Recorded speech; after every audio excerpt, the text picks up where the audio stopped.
अभिनेत्री ऋतुजा बागवेची मुख्य भूमिका असलेली माटीचे बंदी डोर ही हिंदी मालिका लवकरच प्रेक्षकांच्या भेटीला येणार आहे.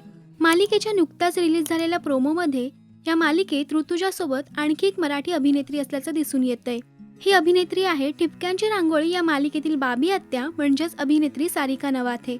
मालिकेच्या नव्या प्रोमोमध्ये सारिका यांनी ट्रॅक्टरवरून रुबाबात एंट्री घेतलीय. प्रोमोवरून सारिका या मालिकेत अभिनेता अंकित गुप्ताच्या आईची भूमिका साकारणार आहेत असंच दिसतंय. टिपक्यांची रांगोळी या मालिकेआधी सारिका यांनी कुंकू टिकली आणि टॅटू, मोलकरीण बाई, राधा प्रेमरंगी रंगली या प्रसिद्ध मालिकांमध्ये काम केलंय. मालिकांसोबतच त्यांनी अनेक चित्रपट आणि नाटकांमध्येही काम केलंय. सारिकांसोबतच या मालिकेमध्ये मराठमोळी अभिनेत्री रेशम श्रीवर्धन आणि अभिनेता अमोल नाईक सुद्धा दिसणार आहेत. रेशम यापूर्वी झी मराठीवरच्या पसंत आहे मुलगी या मालिकेत मुख्य भूमिकेत झळकली होती आणि अमोल झी मराठीवरील तुझ्यात जीव रंगला या मालिकेत बरकतच्या भूमिकेत दिसून आला होता.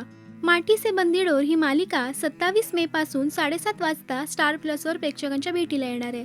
ऋतुजा, सारिका, रेशम आणि अमोल या आपल्या आवडत्या मराठी कलाकारांना या मालिकेत पाहण्यासाठी चाहते उत्सुक आहेत. तुम्ही किती उत्सुक आहात या कलाकारांना एका नव्या भूमिकेत पाहण्यासाठी?